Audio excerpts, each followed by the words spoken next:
Le démon. Le démon, c'est un terme dont on a souvent qualifié Mikhaïl Yurévitch-Lermontov.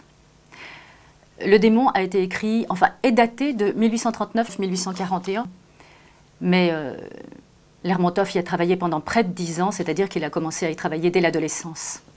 C'est un très long poème lyrique en 2 chants, et il raconte l'amour d'un démon, c'est-à-dire d'une créature surnaturelle pour une mortelle qui s'appelle Tamar. L'extrait que je vais lire se situe à la fin du 2e chant, et Tamar est morte. Jamais encore au jour de fête, tant de joyaux de luxe et d'art n'avaient rayonné sur la tête ni sur le corps blanc de Tamar. Les fleurs du Val et de la plaine, ainsi le veut le rite ancien, la caressaient de leur haleine, ou bien se mouraient dans sa main rigide, et semblaient à la terre, comme la Vierge, dire adieu.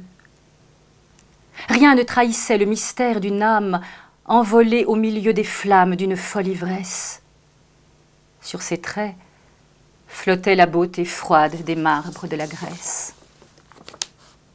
Un sourire étrange, arrêté au seuil de ses lèvres muettes, et je ne sais quoi d'attristé que ses yeux attentifs reflètent, avec un suprême dédain, le mépris d'une âme plus forte et plus haute que son destin. Tout cela rendait cette morte plus navrante, et plus morte enfin que les morts aux regards éteints.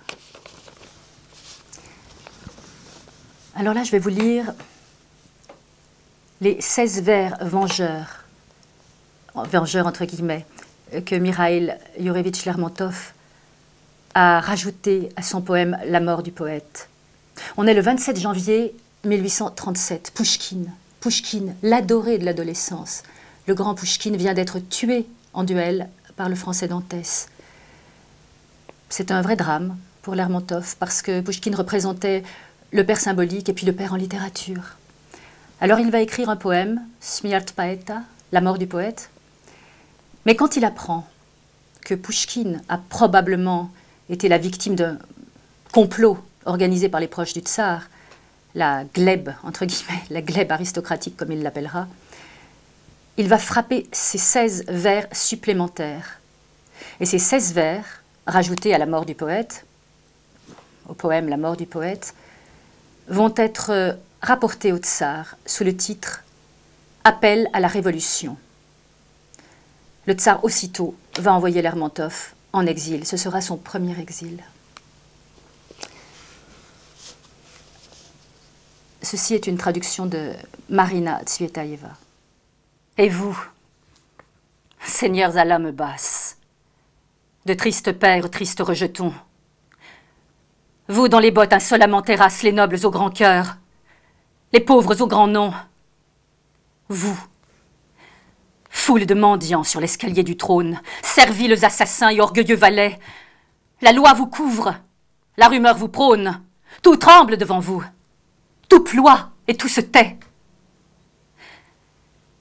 Il est un jugement de Dieu. Ô gente mauvaise, je te le dis, il est un juge dans les cieux. Il note et compte et pèse nos pas et dits et faits. Dieu jugera. Vos crimes et vos trames dira et lèvera son bras. Mais ne pourra laver tout votre sang infâme le sang du juste qui tomba. Valéric. Le Valéric, c'est une rivière qui coule dans le Caucase. Alors là, c'est tout à fait autre chose. C'est la retranscription, on a l'impression d'y être en direct, de cette bataille qui oppose l'armée russe aux montagnards. C'est dans une traduction de Marina Tsvetaeva. Eh mais ça tire? Oui, une balle perdue qui siffle, c'est bien beau. Soudain, un cri. Et de nouveau, tout s'est calmé, le soir arrive, on mène boire les chevaux. Bientôt, l'infanterie s'active. 1, 2 hussards, lancez à fond. Hé, le 3e bataillon! Où est le capitaine? On file? Chargez les mules, nom de Dieu! Ivan? De quoi? Comment quoi? Feu! Et la musique qui défile, tambour sonnant rassemblement, en tressautant, entre les rangs, les pièces passent. Devant, vite, le général avec sa suite. De vraies abeilles dans le pré. S'égayent, hurlent des Cosaques. Là-bas, un coup de feu qui claque.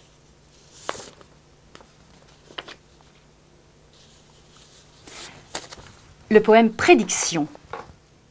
On est en 1830. Mikhaïl Lermontov est né en 1814. Faites le compte, il a 16 ans. 16 ans.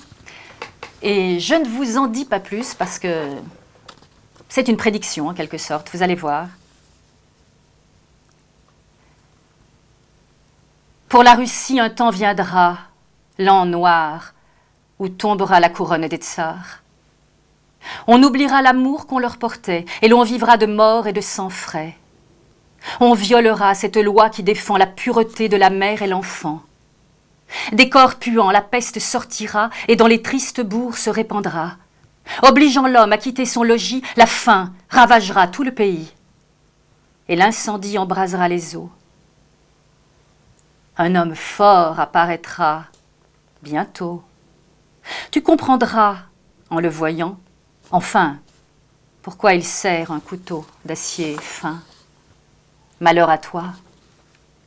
Tes plaintes et tes pleurs ne trouveront que ses regards moqueurs, et tout en lui sera sombre, effrayant, comme sa cape et son haut front saillant.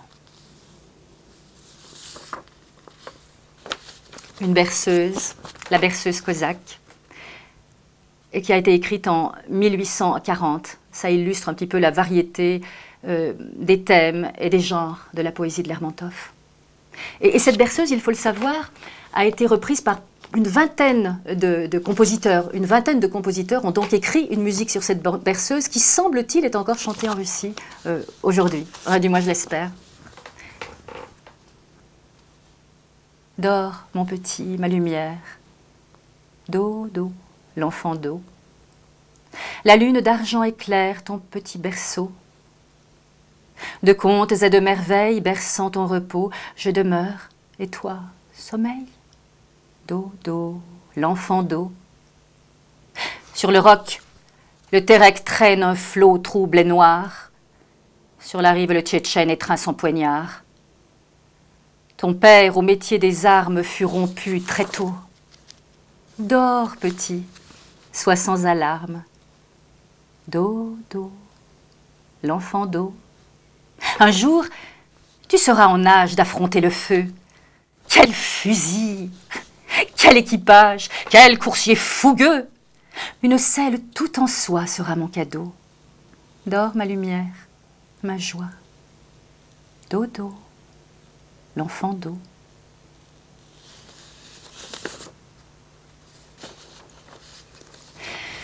Et puis, nous voici en 1841, l'année de la mort de Lermontov. Il est mort le 15 juillet 1841. C'est le poème Le songe ou Le rêve, tout dépend des traductions. Et c'est un poème que j'aime beaucoup et dont on ne sait pas s'il a été écrit quelques mois, voire quelques semaines avant sa mort. Une sorte de prémonition. C'est la traduction de Marina Tsvetaeva.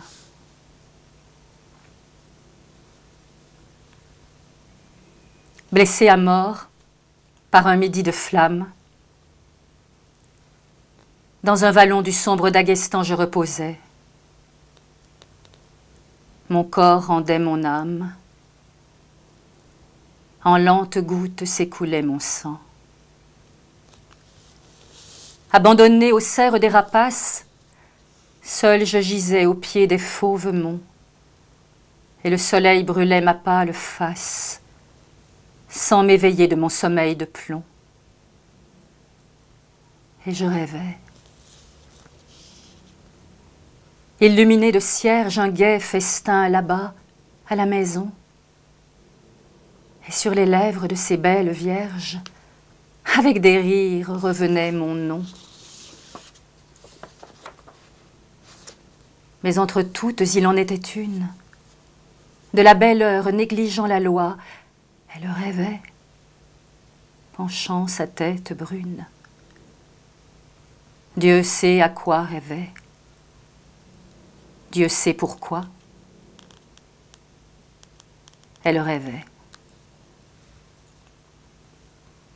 Du plomb dans la poitrine, dans un vallon du sombre Daghestan, je reposais, en gouttes purpurines. Sur l'herbe sèche s'écoulait mon sang.